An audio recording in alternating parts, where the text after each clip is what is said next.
Welcome to Golf and the Good Life, your guide to golf travel across the pond. I'm DJ Jones. He's Connor Evers. And today we are talking about traveling with your golf clubs. It's a topic that is particularly important for many golfers this time of year. But before we get there, Connor, we've got the U.S. Open this week at Pinehurst, a place that's near and dear to your heart, I know. Looking forward to watching that. But curious, what is the latest up at H&B HQ? Deej, appreciate the intro. And yes, happy US Open week. Can't believe how fast the summer is going. It always happens. Start with a few groups in April when they start traveling. And before you know it, we're in kind of the midst of the summer travel season. It just sneaks up on all of us. So all's good here at HQ DJ. Couple cool and unique updates from overseas and across the pond.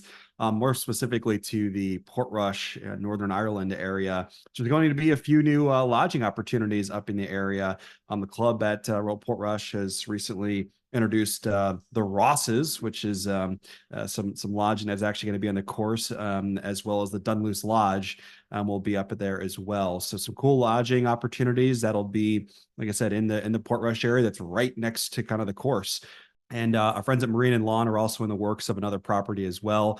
And also in St. Andrews in Scotland, Seton House, which used to be the old Scores Hotel, will be also opening. It is under the same ownership as the Dunluce Lodge, which is great. Time will tell of kind of when these opportunities will open.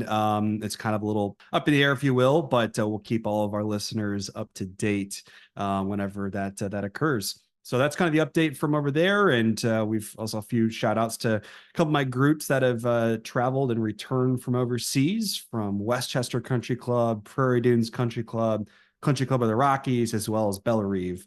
And there's plenty more. We always like to limit it to 3, 4, 5 or so, but I think it was about 19 total since the last time we had a podcast from my side of things. So groups have been enjoying themselves. One of my groups actually returned. They were in kind of late May when they got back, and they were in literally shorts and a polo in Southwest Ireland. Just incredible weather overseas, and I think that they didn't pack the sunscreen, which obviously weren't looking forward to that. But that's pretty interesting. So groups have enjoying themselves, and like I said, great weather.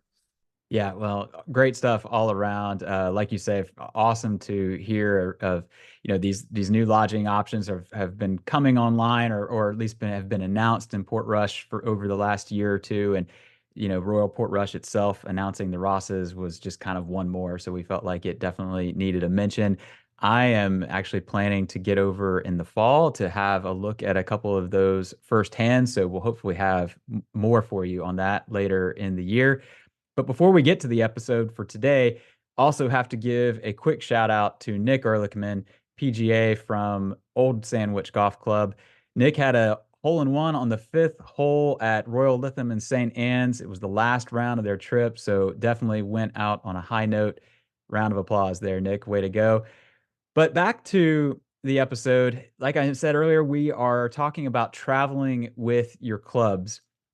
And, this is something that comes up quite frequently this time of year. We get a lot of questions, related to this. And we talked about it a little bit in the packing episode, but we really just kind of, barely touched on it.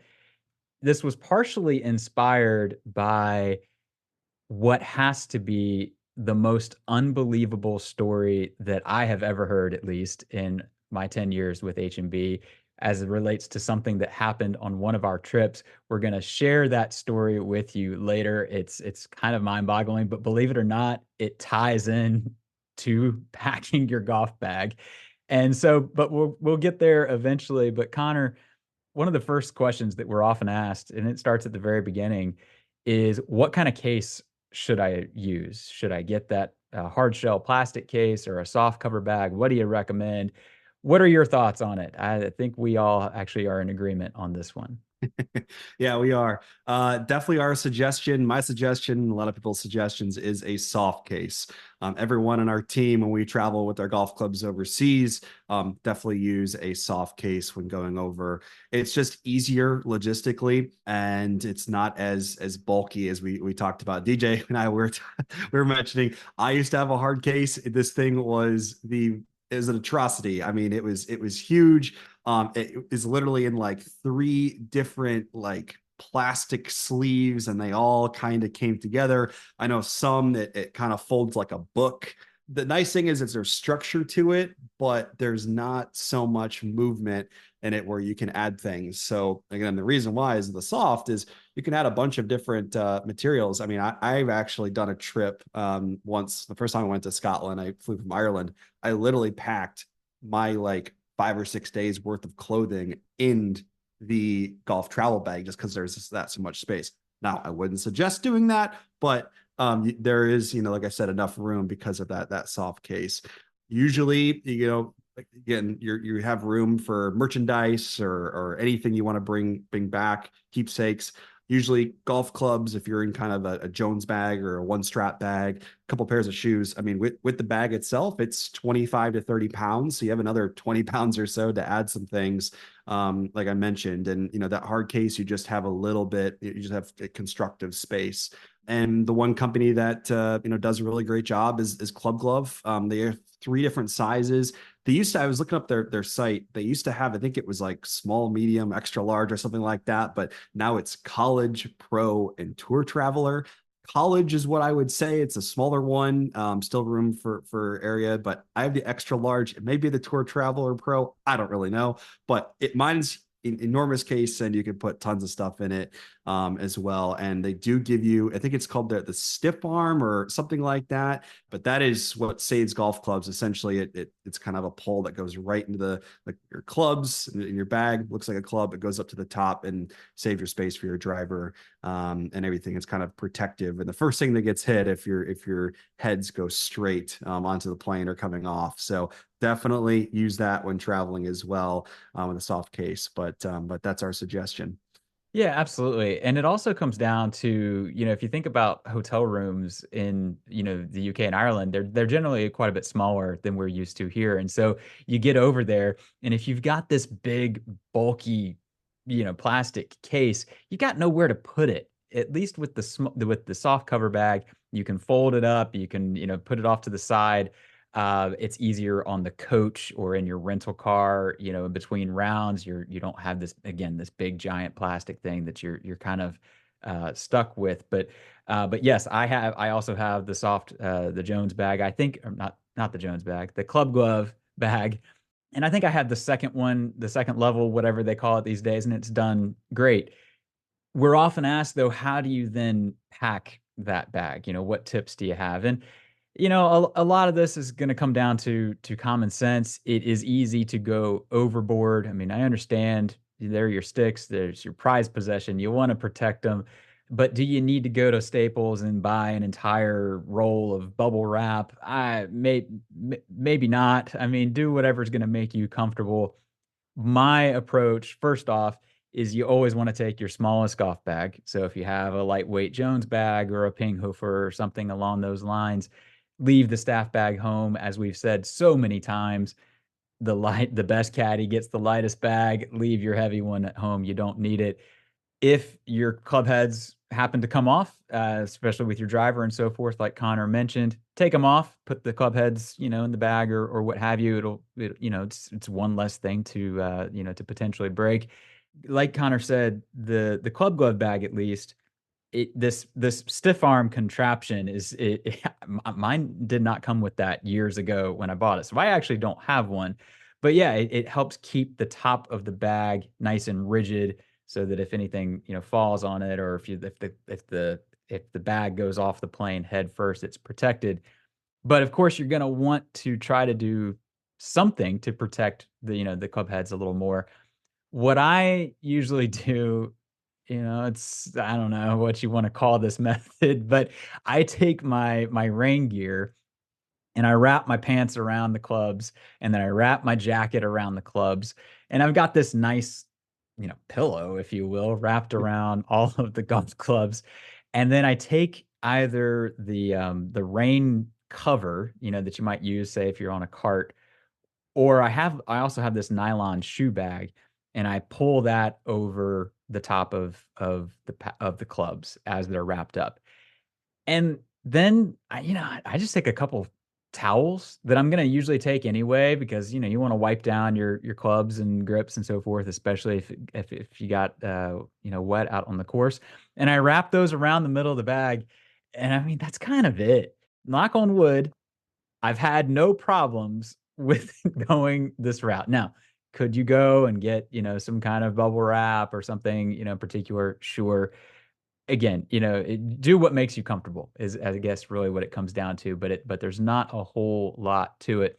But the other thing to keep in mind, and this is super important, whether you take it with the airline or ship your bag ahead, the first thing you want to do before you do any of that is empty the bag.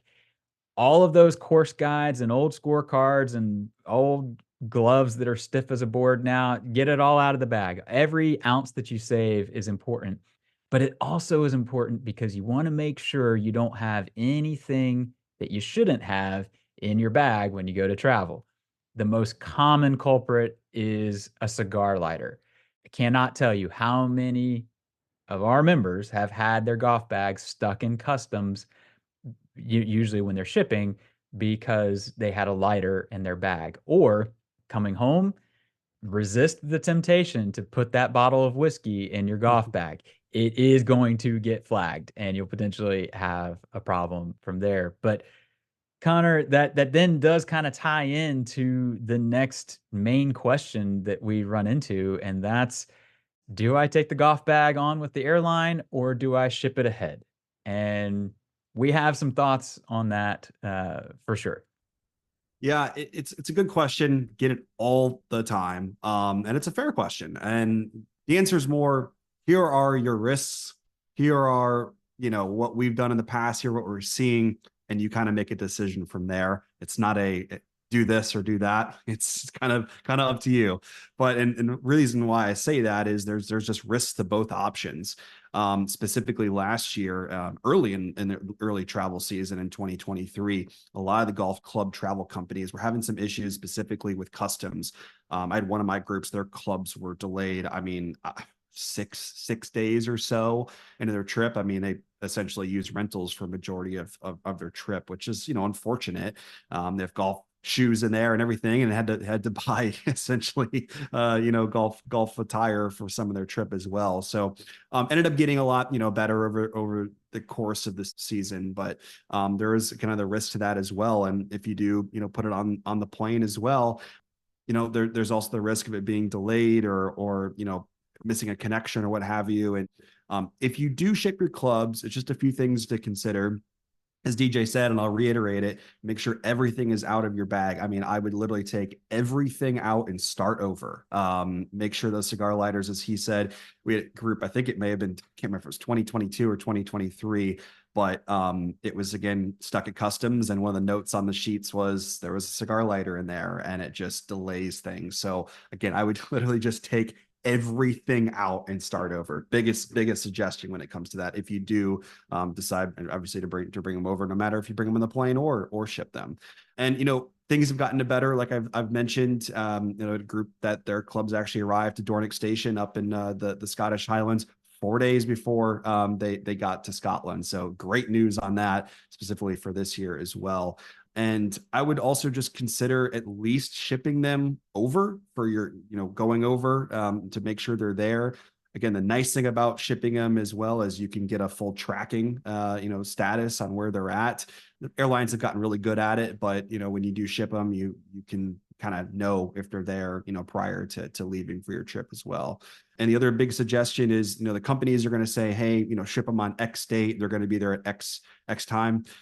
You can trust them. They're more than likely probably going to be correct, but just to be wary and weary of it, is to ship them earlier than that. So, 3, 4, 5 days, if you will, even before that, just to make sure they do arrive in time if there is a little bit of a delay, specifically with customs. So that's just another thing to consider is if you bring them on your plane. I mean, you could say if you're leaving for Scotland on a Friday, you could play their golf clubs on Thursday and then put them on the plane. You're good to go. With shipping them, I mean, you may be without your clubs for 8 to 10 days, give or take, whatever you end up deciding of how early to send them. So just another consideration with doing that. Maybe have a backup set if you are going to play beforehand. And we've said in the airline podcast as well, but if you do have a connection specifically at London Heathrow or Charles de Gaulle, make sure you have plenty of time, or make sure there's a couple other connections to make sure that you get to your end destination. Yeah, and that I mean, all of that is great stuff. I mean, Heathrow and Charles de Gaulle just gives me anxiety just sitting here, thinking about it. But, related to, the question of ship or carry on, if you will, we're often asked, who do you recommend for shipping golf clubs? And it's a fair question. It's one we receive all the time. The name that a lot of folks are going to know is Shipsticks. They're on Golf Channel all the time with commercials, and it shows up in my Instagram feed I think every single day. So, it's a common name. Our members have used Luggage Forward for years, and I've personally used it several times. Great service, and never had a problem in terms of the clubs getting there. But like Connor said, stuff happens with either case. So you just need to choose which one is, going to give you the most peace of mind, when you make your choice, regardless of which company you choose or how you choose to do it. Follow the instructions to the letter. Just cannot stress that enough. Giving yourself that extra time, like Connor said, that extra day. Look, you're probably not going to go hit a bucket of balls. You might have, but that amount of time might be what saves your bag in terms of getting it there on time. So don't cut it too short. Give yourself that extra. And then the other thing to keep in mind, and this is probably our last tip, at least on this, is if you have an internal flight, say with, if let's say you're on a Scotland, Ireland combination trip, and maybe you're taking, Aer Lingus from Dublin over to Edinburgh. Having done that flight many times, it is a small turboprop plane.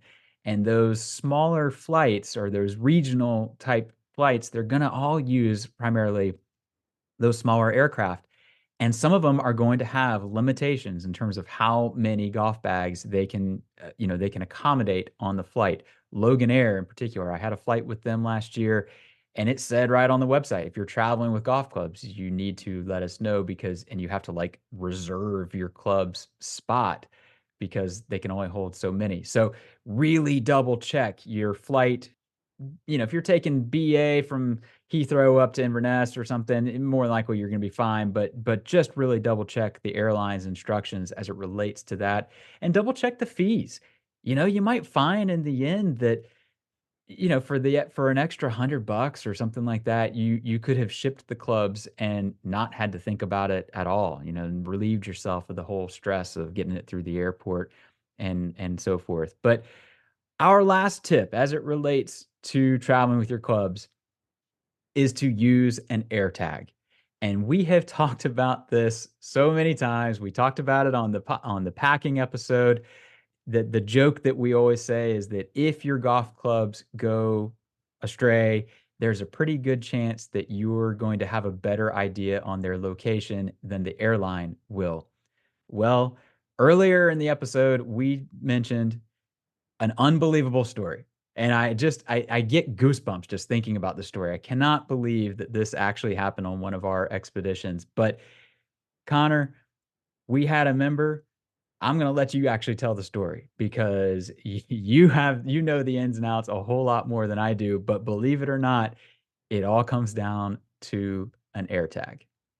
Yeah, I mean, if this isn't a testimony to like you were mentioning, Deej, to buy an air tag and put it in at least your golf travel bag or checked luggage or both, as well as to hire a driver host. I don't know what the other testimony can be because it won't live up to this, but essentially we had a group that traveled overseas and to Ireland, and their luggage, a golf travel bag for one of the gentlemen was lost, was missing. The airline could not figure out what occurred, what happened, where it went, and there was just a little bit of an unknown. But this traveler, they were in a big group and wanted to kind of crack on and continue with the trip. It was their first day that they were arriving in country and had scheduled golf this day as well. So the golfer graciously kind of moved on, and but while they were going to the golf course from the airport, was able to get on the air tag. Thankfully, this gentleman had one in his golf travel bag, and the golf clubs were actually moving on the road. So they were not at the airport. They were actually on the same road that they were going on, not in their same vehicle, but a different vehicle. And they were able to track down where this piece of luggage was, which was up the road. Again, not with them. I will say, not with them. And this group was able to get. They were actually playing a Dare Manor this day, and was able to go out and play. And our driver host was able to essentially take this into his own doings, and with the help of our coaching company, was able to track down this bag with screenshots and different maps of where this was with our group, and collect this gentleman's golf travel bag and get it back into the rightful owner's hands. So, with the driver host, was able to go and do this while the group was actually warming up and hitting balls prior to their round, and was able to get this golf bag back to the gentleman's hands prior to their round of golf. So it's just an incredible story. Again, testimony of why you should hire a driver host. I mean, this could have been and gone into so many different directions. If they just decided to self-drive, there was no way, or maybe a potential way, that they would have gotten it back, but not as easy as the process was. And obviously, without that air tag, I mean, who would have known what happened? This gentleman may have been just lost without clubs, and kind of rented for the rest of the round, and may not have even seen them ever again. So it's just completely imperative to put an air tag in, and yeah, that's kind of the story, DJ. And Spark Notes version of it, obviously, super imperative to have both on your journey across the pond. Well, I've got to kind of chime in though and add a little bit more to the story, because Connor did a great job of giving you those. We used Cliff Notes when I was a kid. I don't know what's. I've never heard of Spark Notes, but the longer version is that this bag continued. They landed in the Shannon Airport, and this bag continued essentially all the way to Killarney, which is what, 90 minutes or so, maybe from say Adair Manor. So the group gets dropped at Adair Manor, and the driver, using screenshots sent to him from the golfer, follows this bag all the way to Killarney. The group is having breakfast. They've got a little bit of time before they're playing. And then he drives all the way back after collecting the bag from the gent that had it, and gets it back to him in time. I have been singing the praises lately of this book, Unreasonable Hospitality. And there are so many stories within this book about that are just like this. And this is the most unbelievably unreasonable piece of hospitality that I've ever heard in terms of what happened on the H&B Expedition. I mean, just an unbelievable story. And you're right, none of that happens without, number one, the air tag, and without, number two, the driver host to initiate and go get it. Even if you had a point-to-point driver, that's not happening. You needed to have a dedicated person who was fully invested in the success of your trip for that to come together. Unbelievable stuff. It is unbelievable. And I always like to say, that this group was a larger group, and it was 16 gentlemen on the trip. And if it's 16 or if it's 8, that driver becomes a part of the team. It's 17 people a part of the group, or it's 9 people a part of the group, if that makes sense. But they really do become a part of your overall expedition, wherever you may go, and can really put the trip back into the fairways, as we like to say, from just what they can do. You say you have a driver, it's on paper, it's in a proposal, we can say as many things as you can, but until you're overseas, that's when you really get the full experience. And obviously this is, to the full extent of things, but just incredible story. And it just makes, DJ and I proud of what we do on a day-to-day basis, with our groups, and especially everything in country. So yeah, it's just crazy story, but I'm still trying to process it in my head, which just shows how unbelievable it is. So It really was. I mean, you relayed this to me, and I'm picturing like this, just this exchange back and forth of these text messages. Okay, here it is. Okay, here it is. Okay, the bag has stopped at, this location in Killarney, and the driver pulling up and be like, "Hey, do you have a bag?" Like it's unbelievable. yeah. But again, goes back to use that air tag, and a perfect way, I think, to cap this episode. So as always, thank you for tuning in. If you have any questions, feel free to send us an email, goff@haversham.com, or shoot us a DM on social media. But otherwise, we will be back again soon with another episode. Until then, we wish you plenty of golf at its finest and life at its best.